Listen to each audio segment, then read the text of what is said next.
दाया मांगना है, दूसरा में चर्चा करना है, तीसरा में नमः शिवाय से प्रणाम करना है। पहले में दाया कैसे मांगना है? हे शिव, आप मेरे गुरु हैं, मैं आपका शिष्य, मुझे शिष्य पर दया कर दीजिए, दया कर दीजिए, दया कर दीजिए महादेव, इतना दया कर दीजिए महादेव, इतना दया कर दीजिए कि ज्ञान के जो जला दीजिए महादेव, ज्ञान के जो जला दीजिए। दूसरा में किसी से आपको जो बताना है, समझाना है कि ये पढ़ना है दीदी, शिव के गुरु माने हैं, नहीं माने तो मान लीजिएगा, हम तो शिव के गुरु माने हैं। शिव बहुत दयालु है, बहुत दया करते हैं, कंकन में पल पल में हर पल में दया करते रहते हैं। हम तो शिव के गुरु माने, आप मान के देखिए ना, हम तो शिव के गुरु।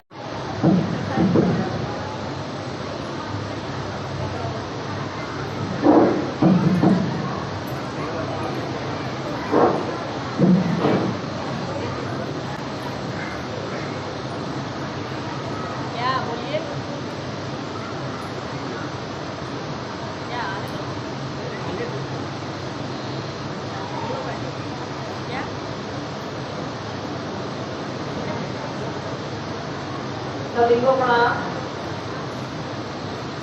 आप लोगों की जिद ने आज यहाँ मुझे बुला लिया है। आवाज दीजिए, आवाज ठीक है? पीछे सुनाई दे रहा है?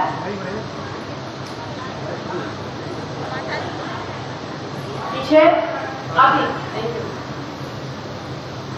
ये कार्यक्रम 15 तारीख को होना था और कुछ पारिवारिक दिक्कतों के चलते दोनों तरफ से, मेरी तरफ से भी और थोड़ा आयोजकों की तरफ से थोड़ी परेशानियां थी।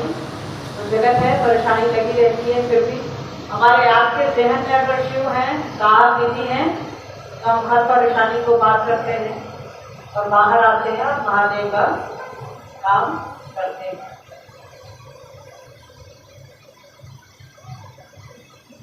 देखिए, अभी हम लोग तुरंत हमने एक बड़ा कार्यक्रम किया वापस सभागार में, वहाँ हम लोग सब सारे लोग होंगे या कुछ लोग तो जरूर होंगे। तो ऐसी कोई इच्छा अभी हम लोग नहीं कर रहे थे कि हम लोग पहले हॉल में प्रोग्राम करें और कैसे कर। तो लोगों ने कहा कि भाई शायद बहुत इकोनॉमिकल तरीके से ये काम हो रहा है, तो कोई दिक्कत नहीं है। चलिए, देखिए हम आप यहाँ इकट्ठे हुए हैं, कमोबेश सारे लोग शिव से सिनी होंगे या कुछ नए हो सकते हैं या होंगे, तो उस महादेव की बात करने के लिए इकट्ठे हुए हैं जिसके बारे में साहब और दीदी ने कहा है। वो हमारे आपके गुरु भी हो सकते हैं, हमारे घरों में वो पूजित हैं, सभी लोगों के घरों में उनकी तस्वीरें मिल जाती हैं। कोई शिव बोलता है, कोई भोले बाबा बोलता है, कोई महादेव बोलता है, कोई परमेश्वर परमात्मा बोलता है, पर कमोबेश हर जगह शिव की पूजा होती ही होती है।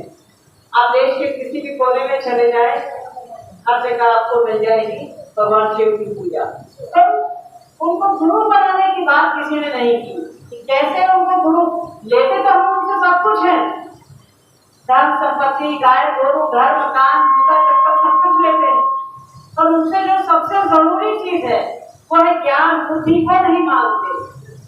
वो सब कुछ देते हैं, गुरुओं के गुरु हैं, गुराधिपति हैं, पर जो सबसे जरूरी चीज है हमारे आपके जीवन में, बुद्धि ज्ञान, वो हम आप नहीं मांगते।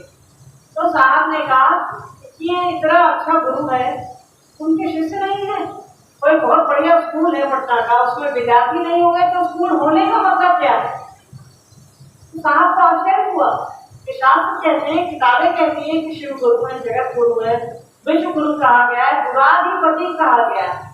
रामायण में कहते हैं तुलसीदास की गुरु कैसा हो, गुरु शंकर जैसा हो, गुरु शंकर रूपिणम, मतलब गुरु कोई भी गुरु कैसा हो वो शंकर जैसा हो, मतलब वो पहले से गुरु है, तभी तो उनकी तुलना की जा रही है। कोई गुरु कैसा हो तो उसके जैसा हो। तो साहब ने कहा कि यार सभी किताबें कहती हैं, सभी शास्त्र कहते हैं, फिर भी उनका कोई झीला नहीं है, आखिर क्या दिक्कत है, क्या बात है? अरे कोई बताएगा रास्ता तभी तो हम आप पहुंचेंगे। अब यहाँ आने का रास्ता मुझे नहीं मालूम था, मुकेश जी, सुधीर जी, देवेंद्र जी सब लोग थे, हम लोग आ गए। जिसको रास्ता पता है वही तो पहुंचाएगा आपको ठिकाने पर। तो महादेव के पास जाने का रास्ता साहब ने बताया, उन्होंने 3 सूत्र दिए कहा कि पहला सूत्र दिया कि अपना संबंध बनाइए, दूसरा दिया कि जब संबंध बन जाता है तो आपको जब प्रेम हो जाएगा तो उसकी पढ़ाई तो आप अपने आप कर लेंगे। तीसरा है नमः शिवाय से प्रणाम करना, उसको याद तो आप कर ही लेंगे। इन 3 सूत्रों के सहारे हम आप शिव को अपना गुरु बना सकते हैं, उस दिशा में आगे बढ़ सकते हैं। ये किसी ने नहीं बताया हमको और आपको कैसे शिव को अपना गुरु बनाया जाए। शिव के गुरु बनाने की बात कहती है किताबें, लोग कहते हैं, ऋषि मुनि कहते हैं, पर कैसे पहुंचा जाए, कैसे जाया जाए, उस स्कूल में एडमिशन कैसे हो।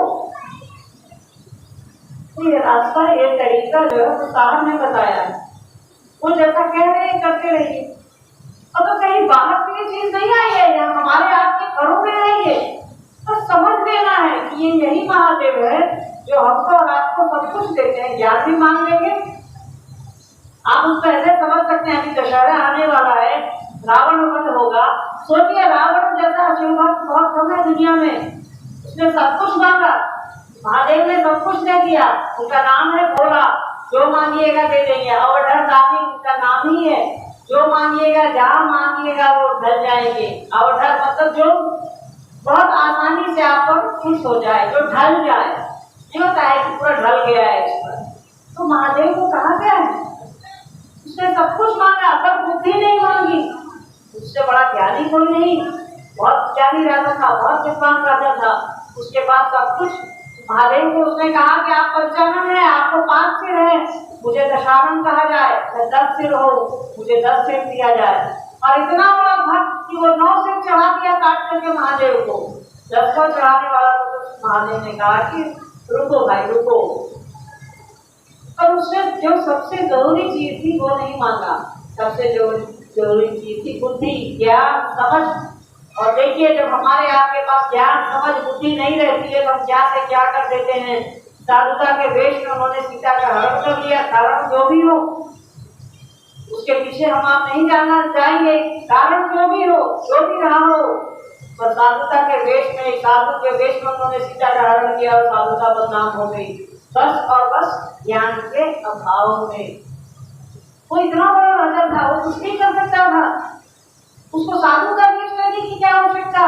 तो जब आपके पास बुद्धि नहीं होगी, आपके पास गुरु नहीं होगा, तो आप बुद्धि से भी छोटे हो जाएंगे और अहंकार से बड़े हो जाएंगे।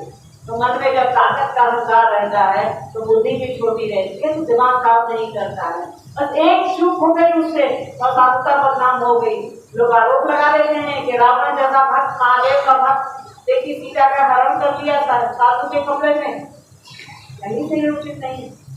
बस इसका एक ही कारण है कि उन्होंने ज्ञान नहीं मांगा।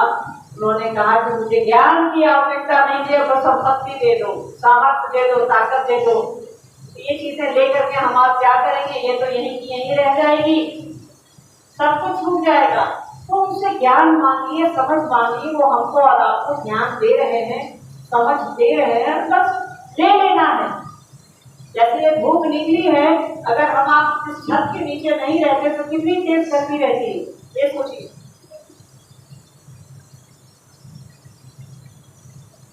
तो वो ऐसे ही है ज्ञान, महादेव की दया ऐसे ही है। साहब ने कहा है कि उसकी दया अहेतुकी है, उसका कोई कारण नहीं है, बस आप ले लीजिए।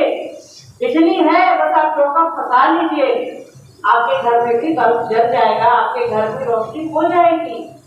तो साहब जैसा कह रहे हैं वैसा करिए। उनके 3 सूत्र क्या है ये बताने की आवश्यकता नहीं है, हमें हर आदमी को मालूम है। ये चूंकि एक बैठक है तो जिज्ञासा है तो पूछिए आप। मुझे पता चला कि आप लोग लगभग 10:30 पौने 11 से बैठे हैं। जिज्ञासा है, मेरे मन ने हार नहीं मानी, शिव के परिधि में मन घूमता रहा। हमें साहब के जीवन से क्या सीख मिलता है? साहब दीदी माँ के जीवन से एकाध सीख थोड़े मिलती है यार। साहब दीदी माँ का पूरा जीवन ही है सीख हमारे आपके लिए। जीवन के हर क्षेत्र में वो हमको और आपको शिक्षा देते हैं, चाहे वो दिखे या न दिखे। जगत जो दिख रहा है, अध्यात्म जो नहीं दिख रहा है, साहब दीदी की शिक्षा के बिना, उनके आशीर्वाद के बिना तो हम आप बढ़ ही नहीं सकते। उनकी परिधि में या शिव की परिधि में साहब दीदी खुद है, शिव खुद है। ये तय करिए हमारी आपकी परिधि में कौन है, ये जगत घूम रहा है या शिव घूम रहे हैं। शिव घूमेंगे साहब दीदी घूमेंगे, साहब दीदी घूमेंगे तो शिव घूमेंगे। ये हमको और आपको तय करना होगा कि उनकी परिधि, कि हमारी और आपकी परिधि में क्या है। और वो तो है ही हमको और आपको एक अच्छी राह दिखलाने के लिए, सही ढंग से ले चलने के लिए, शिव के पथ पर ले चलने के लिए। तभी तो उन्होंने कहा आओ चले शिव की ओर। वो है हमको और आपको शिव की ओर ले जाने के लिए। उनका जीवन का हर एग्जाम्पल, उनके जीवन का हर काम हमको और आपको शिव की ओर ले जाएगा। उन्होंने जगत को भी चलाया इस हिसाब से चलाया कि हम आप शिव की ओर बढ़े। अध्यात्म को भी चला रहे हैं तो हमको इस हिसाब से हम आप बढ़ रहे हैं कि हम आप शिव की ओर चले। शिव की शिष्टता में शारीरिक बल से ज्यादा मानसिक बल है और मानसिक बल से ज्यादा आध्यात्मिक बल है, तो इसे समझाने का प्रयास करें।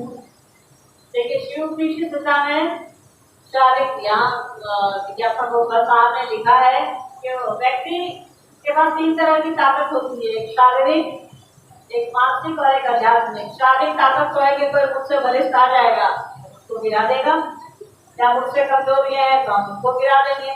ये आपके शरीर की ताकत हो गई। आपसे मजबूत कोई आएगा तो आपको गिरा देगा। उससे मजबूत एक शक्ति होती है मन की। कई लोग बहुत दुबले पतले होंगे, देखेंगे कहेंगे आप किसी से डरते हैं, तो वहाँ उनका मन मजबूत है, तो वो हो गई मन की शक्ति। कई बार यहाँ कई ऐसे लोग होंगे इंक्लूडिंग भी, जैसे कल रात ही हम लोग आए 9:45 बजे, तो शरीर साथ नहीं दे रहा है, फिर भी मन में है कि नहीं महादेव का काम है, साहब दीदी का काम है, करना है। अब कभी यहाँ कई लोग ऐसे होंगे जिनकी तबियत नहीं ठीक होगी और वो यहाँ मौजूद है, इस मॉल में होंगे, तो मन की ताकत ज्यादा है। शरीर आपका और हमारा साथ नहीं भी देता है और साहब दीदी का संकल्प हम आप लेकर चलते हैं तो मन हमारा मजबूत रहता है और हम आप काम करते हैं। उससे ऊपर की शक्ति है आध्यात्मिक शक्ति। आध्यात्मिक शक्ति गुरु देते हैं, साहब दीदी देते हैं। जब हमारा और आपका मन गुरु की ओर चलेगा और दूसरों को प्रेरित करेंगे ईमानदारी से, तब हमारे आपके भीतर, हमारे आपके अंदर एक आध्यात्मिक शक्ति आती है जिसका प्रयोग हम अपने लिए करते हैं कि हमारा मन शिव की ओर चले। साहब ने लिखा है किताब में, आध्यात्मिक शक्ति का गुरु का उपयोग जागतिक लालसाओं के लिए बिल्कुल निषिद्ध है। ये बहुत ऊपर की अवस्था है आध्यात्मिक शक्ति। महादेव और साहब दीदी हम पर और आप पर दया करेगा। हम हर शिव शिष्य साहब की इस बात को चरितार्थ करें, हमारे भीतर भी आध्यात्मिक क्षमता आए, आध्यात्मिक ताकत आए कि हम शिव की ओर चले, साहब दीदी के संकल्प की ओर चले। शिव शिष्य की पृष्ठभूमि क्या है और शिव शिष्टता की पृष्ठभूमि क्या है? देखिए शिव शिष्य की पृष्ठभूमि और शिव शिष्यता की पृष्ठभूमि कमोबेश एक ही है। अगर साहब नहीं आते, इसकी पृष्ठभूमि बस एक ही है। पृष्ठभूमि का होता आधार, बेस। साहब की धरती पर नहीं आते, दीदी माँ नहीं आती, तो हमको और आपको कौन बताता कि शिव शिष्यता क्या है और इसकी पृष्ठभूमि क्या है। तो साहब ही इसकी पृष्ठभूमि है और महादेव इसके आधार है। महादेव गुरु हैं, उन्होंने साहब को कहा तुम जो करते हो दूसरों को करने को कहो। साहब ने हमको और आपको कहा है। तो शिव शिष्य की पृष्ठभूमि और शिव शिष्यता की पृष्ठभूमि बस और बस साहब है और कोई नहीं। महादेव को गुरु बनाने के बाद भी हमें पूजा क्यों पकड़े हुए? मन है यार, साहब ने कहा भी नहीं है। साहब ने कहा है कि आपको जो पकड़ना है पकड़िए, जो छोड़ना है छोड़िए, बस महादेव को पकड़े रहिए। साहब ने थोड़ा मनाही की है कि ये मत करो वो मत करो, उन्होंने कभी नहीं रोका। आपको जो मन में आए करिए, करके देख लीजिए ना भाई, किससे फायदा है किससे नुकसान है या किससे कुछ नहीं है, वो तो करने की चीज है, करके देख लीजिए। हजारों हजार साल से तो हम आप करते ही आए हैं। अभी तुरंत सावन पीता है ना, पूरा पेट पत्र के पेड़ को दूध किए रहते हैं, दूध बच्चों को नहीं मिलता है, दूध डालते रहते हैं।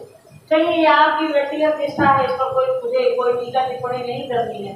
पर सोचिए हम आप अगर 30 दिन करने से महादेव महादेव मिल जाते हैं तो 365 दिन क्यों नहीं किया जाए। लेकिन समझ में ये विज्ञान नहीं आता है।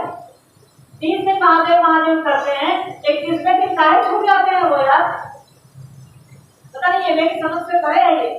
जब 30 दिन कौन सी बुद्धि है हमारे आपके पास, जब 30 दिन करके हमको और आपको महादेव इतना कुछ देते हैं, बुद्धि लगाइए। मनुष्य बनिया है सोच का, बनिया कोई जाति नहीं होती। हमारी माँ आपकी दीदी कहती है ये एक सोच है। हमको और आपको मनुष्य जाति ही बनिया है कि जहाँ फायदा होगा वो काम करेंगे। तो जब 30 दिन से हमको और आपको इतना फायदा है तो 365 दिन क्यों नहीं करेंगे? ठीक है, तो 365 दिन करने की कोशिश करिए। ये मेरी समझ में सही में नहीं आता है कि 30 दिन करने के बाद हम लोग महादेव को बुला जाते हैं, बाकी 30 दिन तो बाप रे बाप जो दूध पानी और बेल पत्र, मतलब क्या बोले। मैं तो मंदिर जाती नहीं, पर अंदाजा है क्या होता है। इतने लोग मर जाते हैं, इतनी परेशानी होती है, इतना टेस्ट नल, तो क्या फायदा है? ये परंपराएं आप करिए, इसका कोई दिक्कत नहीं है मुझे, मतलब इसका कारण है, इसका परिणाम समझने की कोशिश मैं हमेशा करती। तीसरे दिन काहे करना है तो सालों भर करिए। महादेव को बेलपत्र चढ़ाइए, दूध चढ़ाइए, केला चढ़ाइए और कैसा पानी चढ़ाइए, वो तो नहीं करते हैं। तो 30 दिन मुर्गा और मटन और ये सब मछली छोड़ देंगे, ना महादेव को भी छोड़ दिए। अरे भाई 365 दिन काहे नहीं छोड़ रहे? छोड़ दीजिए। तो हमको इसीलिए देखिए, माँ ने जो कहा है वो अब शास्त्र प्रमाणित करता है, ये मनुष्य जाति कि हम बुद्धि से, दिमाग से, हमको जहाँ फायदा होता है वही काम करते हैं। 30 दिन कर लेते हैं, 21वें दिन तक खाने का मन करता है तो खा लेते हैं। जब हमको इतना ही फायदा है 30 दिन करने तो सालों में करिए, देखो कुछ मत करिए। क्या करते हैं आप? महादेव को पूजा करने के बाद भी हम तो देखिए हम लोग 1000 साल से करते आ रहे हैं।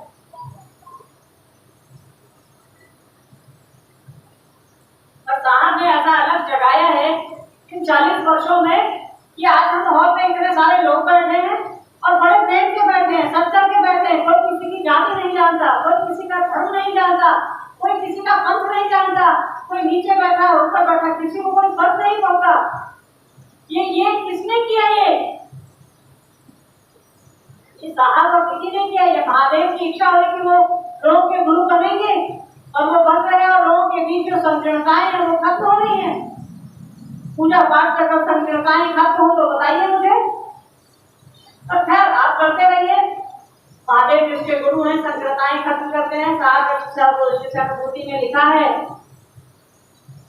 मतलब शिव गुरु के शिखर की तलहटी में शिष्य की समस्त संकीर्णताएं समाप्त हो गई। अब आप शिखर पर पहुंचे नहीं है, चोटी पर पहुंचे नहीं है, शिव से बने नहीं है, सोचे हैं, चलना आरंभ किए हैं, हमारे आपकी मन की संकीर्णताएं दूर हो जाती हैं, हमारा मन बड़ा हो जाता है, हमारा मन विशाल हो जाता है।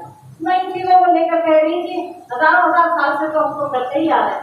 फायदा खुद ही जज कर लीजिए।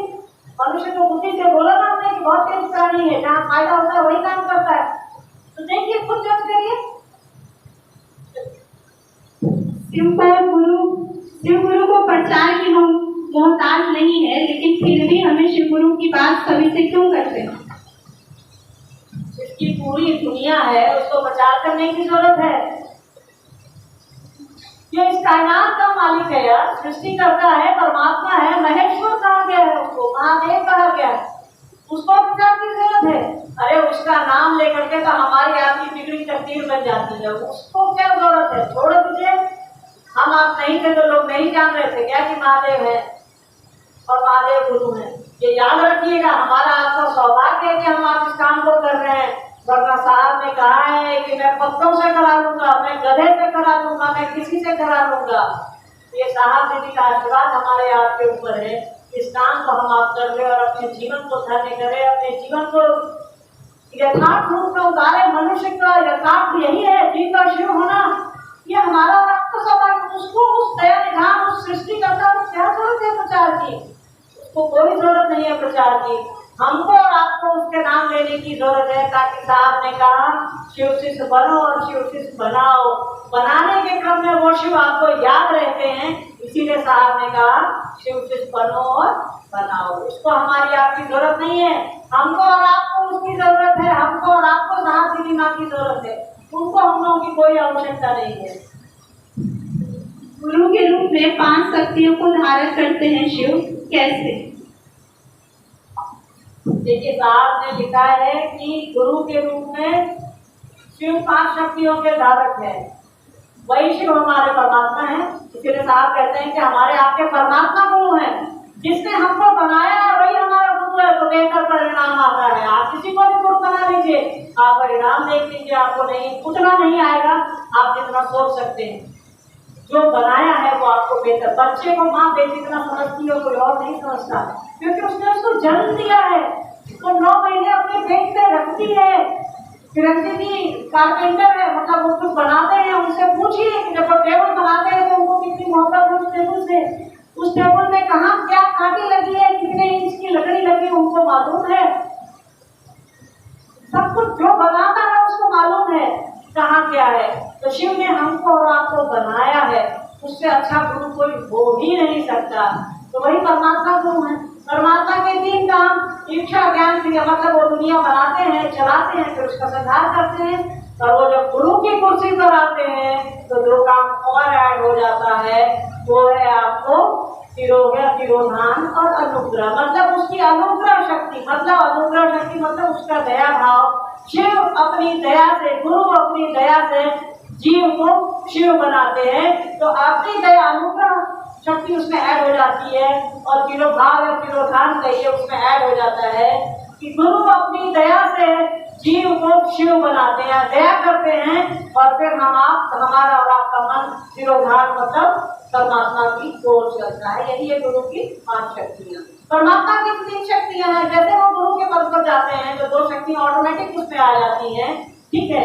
इच्छा ज्ञान क्रिया चित्त और आनंद, ये 7 पंक्ति है। इच्छा ज्ञान क्रिया चित्त और आनंद, ठीक है। ये बात आप चित्त मतलब कि महादेव गुरु हमारी आपके मन को, हमारी आपकी चेतना को परिमार्जित करके ईश्वर की ओर ले जाते हैं और शिव की ओर ले जाते हैं, जो परमात्मा की कुर्सी पर बैठा है।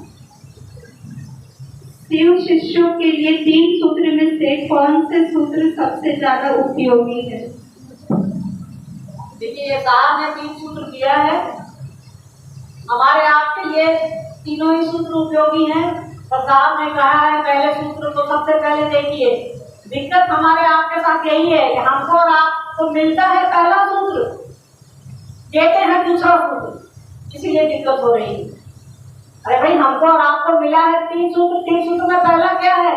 हे शिव आप मेरे गुरु हैं, मैं आपका शिष्य हूँ, मुझे शिष्य पर दया करिए। आप मेरे हैं, मेरा शब्द लगा है, सारा खेला पूरी दुनिया इसी पर चल रही है। ऑर्बिट यही है, मेरा शब्द, मेरा घर, मेरा मकान, मेरी चीजें, मेरा मोबाइल, मेरी चप्पल, मेरे घर, मेरे माँ, मेरे पिताजी, मेरे बच्चे, मेरी चीजें। तो जब मेरा हो जाएगा कोई तो आपको ब्रेक हो जाएगा। जब मेरा हो जाएगा तो आप अपना समझिएगा। जिसको अपना समझिएगा उसके बारे में दूसरे से जरूर कहिएगा, बिल्कुल कहिएगा। जिसको अपना समझिएगा उसको याद कर ही लीजिएगा। तो पहले सूत्र से ही दूसरा सूत्र और तीसरा सूत्र जुड़ा है। अगर दूसरा सूत्र हम आप करते हैं तो हो सकता है कि हम अपने फायदे के लिए कर रहे होंगे, कि हमको कोई प्रणाम करे, हमको कोई प्रतिष्ठा दे, हमको कोई पैसा दे।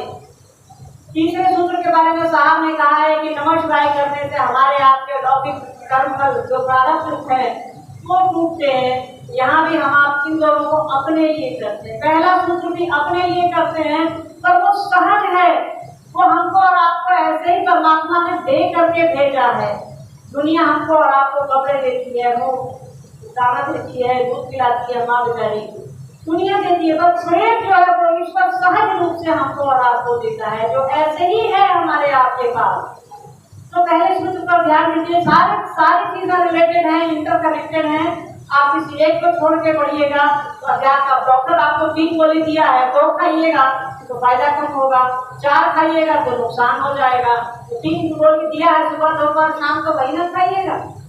तो साहब ने 3 सूत्र दिए हैं, तीनों का पालन करिए और शिव की दिशा पर चलिए। ये मत सोचिए कौन करे कौन छोड़े, डॉक्टर की दवा है ये।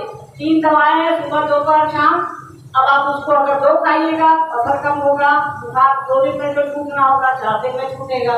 ज्यादा खाइएगा तो साइड इफेक्ट हो सकता है, लूज मोशन हो सकता है। ठीक,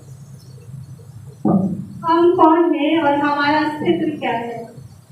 क्या? हम कौन है और हमारा अस्तित्व क्या है? हम कौन है और हमारा अस्तित्व क्या है? हम कौन है? किसने भेजा है हमको यहाँ? अरे हम उसी ईश्वर के अंश हैं, और कौन है? अबे ये नाम लवली तो किसी और ने दिया है, मेरे माँ बाप ने दिया है। कोई भी नाम आपके माँ बाप ने पहचान, पर हम हैं कौन? अगर सांस अभी जो ले रहे हैं, जो अंदर का ये बाहर नहीं निकली, तब कौन अंग्रेजी पढ़ेगा? बताइए। हम भाई वो शिव के अंश हैं, जिन्होंने हमको और आपको धरती पर भेजा है। उन्होंने सृष्टि बनाई कि हमको और आपको बनाया है कि जाओ जगत में जाओ। तो साहब ने लिखा है जगत में रहो पर जगत के होकर ना रहो। इसीलिए गुरु की आवश्यकता है। हम ईश्वर के अंश हैं, हम जीव हैं, यही जीव शिव होगा। इसीलिए परमात्मा को भी आत्मा शब्द उसमें मिला हुआ है, जीवात्मा में भी आत्मा मिला हुआ है। मतलब समुद्र का जो पानी है ना, पूरा समंदर है, और आप एक बूंद अगर ले लीजिएगा तो वो समंदर आपसे तो मिल जाएगा। इस बात को समझिए। तो हम तो शिव के अंश हैं, उस परमात्मा के अंश हैं, हमारा सिर्फ उसी से है। उसने चाहा है तो हम आए हैं, वो चाहेगा तो हम जाएंगे। अगर हमारी चाहत से कुछ होना होगा तो एक टांग को खाइए, दूसरी भी जरा हवा में रखिए, देखिए कितनी देर रह सकते हैं। हम तो उसकी चाहत से आए हैं, हमारा कुछ भी नहीं है, तो हमारा अस्तित्व ही उसी से है और कुछ भी नहीं। और किसी को कुछ पूछना है बताइए।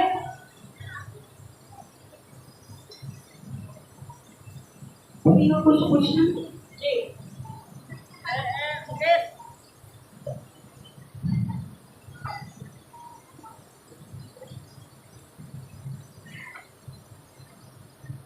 गुरु चर्चा जो है हाईटेक पूजा है।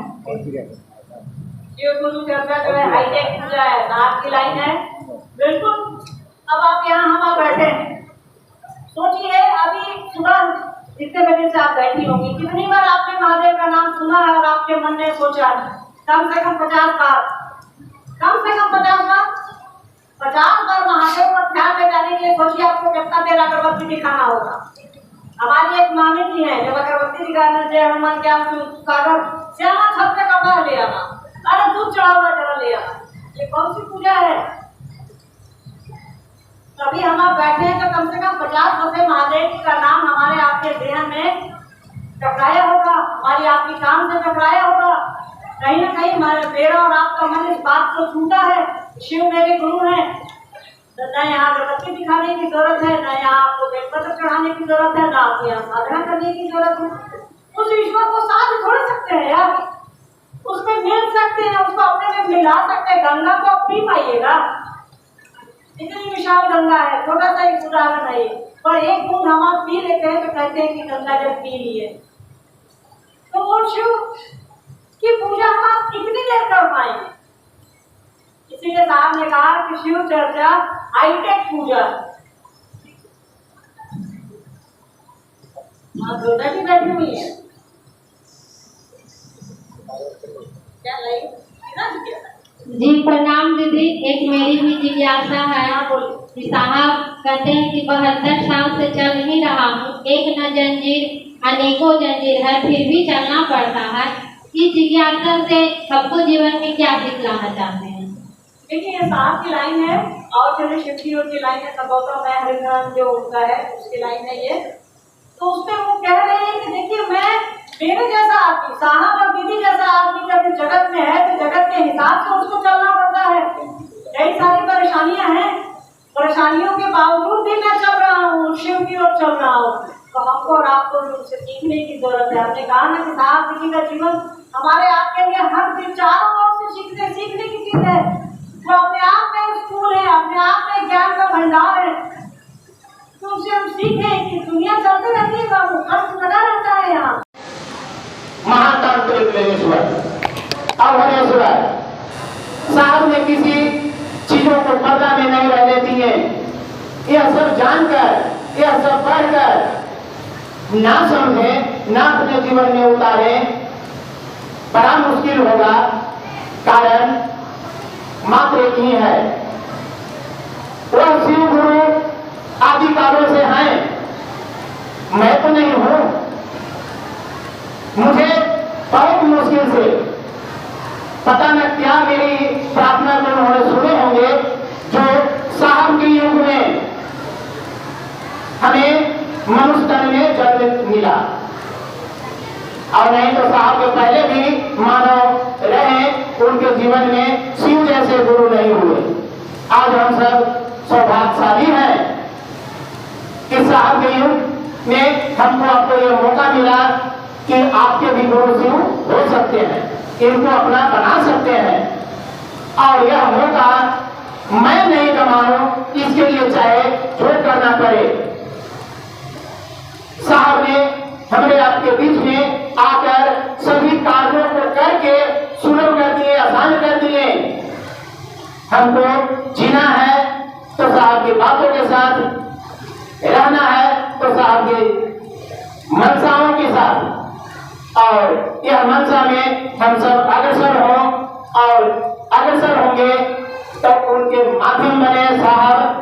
और साहब ने हम सबों को एक ही वो काम कहे हैं, अगर आपके गुरु की ओर चलने के लिए कोई भी भाई बहन आपसे सहयोग चाहते हैं, आप उस गाड़ी की तरह, रोड की गाड़ी होता है, सवारी होता है, उसके तरह आप सहयोग कीजिए और उनको उस इच्छा की ओर पहुंचाइए।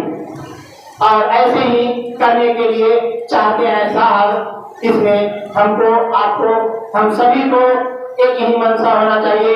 माना भिन्न रंग के पहनने वाले हैं, भिन्न रंग के खाने वाले हैं, भिन्न रंग से रहने वाले हैं, यही तो हो किया। ये शिव गुरु के आश्रय के अलावे जिधर जाइए उधर बंटवारा ही बंटवारा है। क्या मैं हूं बांट दूं? नहीं, यह नहीं बटेगा, यह बटेगा नहीं, यह वही रहेगा, एक रहेगा।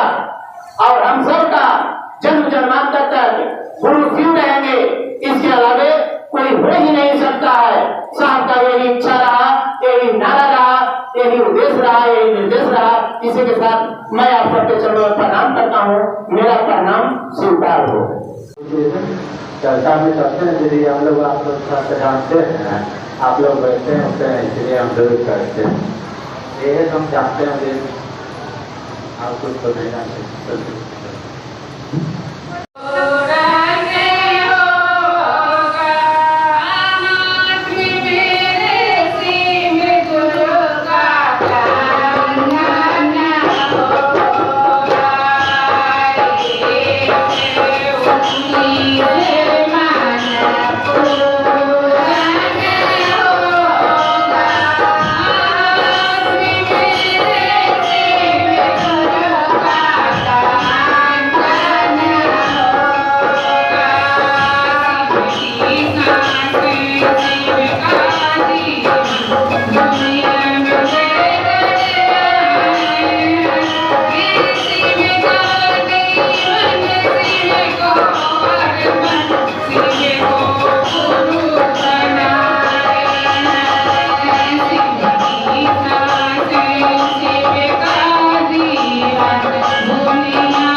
चरणों पर प्रणाम करती हूँ। यहाँ उपस्थित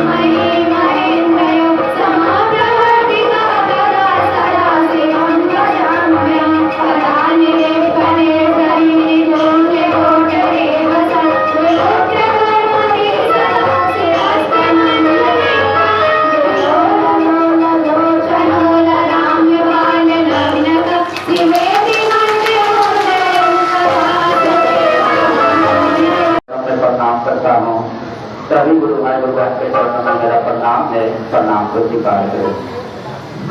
जिज्ञासा है शिव की परिधि में क्या है और इसमें हम कैसे रहें।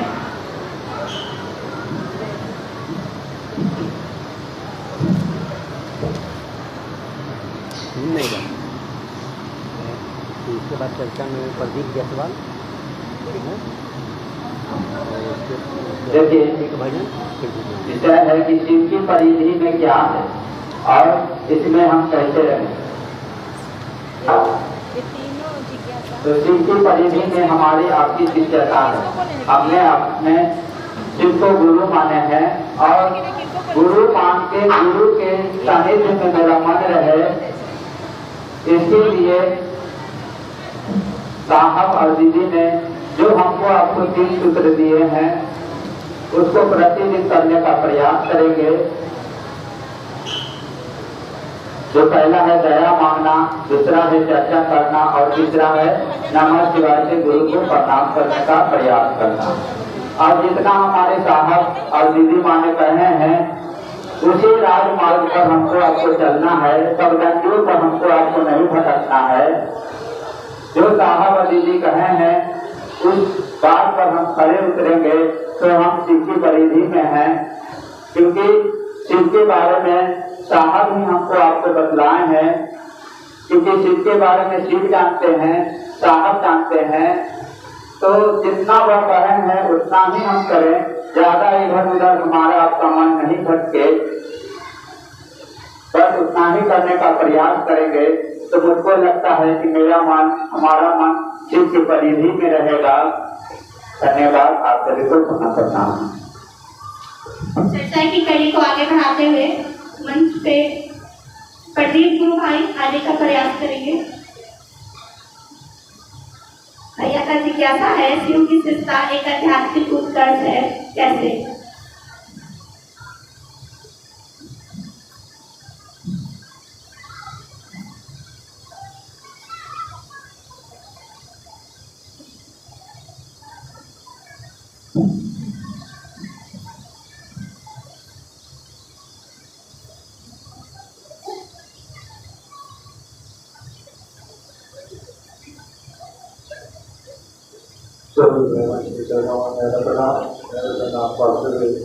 आकर्षण पैदा हुआ है, तब तो यहाँ इस गर्मी में हम आप बैठे हुए हैं। और आज का दिन जैसा हमको पता है कि कुछ पर्व है, गुरु बहनों का पर्व है और आप इस पर्व के बारे में समझाते हैं।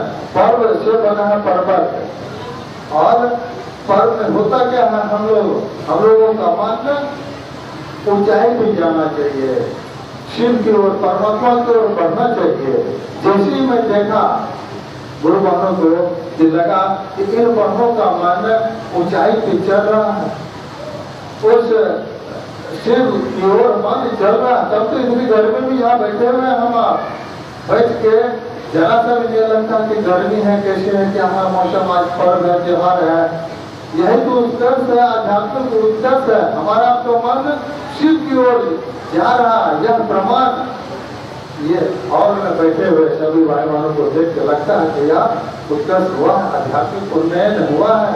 तब तो यहाँ बैठे हुए हैं और यह निरंतर हम लोगों का मन ऊपर बढ़ते रहे, आगे चलते रहे। इसके लिए कुछ करना नहीं है, शास्त्र जो बताए हैं उस काम को थोड़ा चमन में बैठा लीजिए और आगे बढ़ते रहिए। शरीर में देखने के बाद लगता है कि लोगों का मन ऊपर रहा। इसी के साथ अपने वाणी को शास्त्र से करना है समर्पित करता हूँ। बच्चे सभी भाई बहनों को मेरा चर्चा की कड़ी को बढ़ाते हुए एक भजन की ओर चलते हैं। श्रेया गुरु बहन और गुड़िया गुरु बहन, अगर मेरी आवाज आ रही हो तो मंच तक आने का प्रयास करेंगी एक भजन करके। किन्हीं के मन में भी कोई जिज्ञासा है तो लिख के दे सकते हैं दीदी से, अगर कुछ आप पूछना चाहें।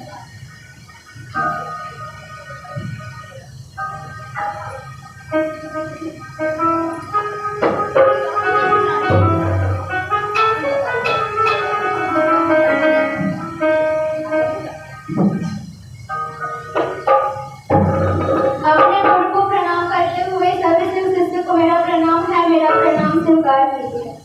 सभी शिष्य को मेरा प्रणाम। हर भोला हर शिवा जपा करो जपा करो सुहार शाम सुहार शाम हर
Thank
you.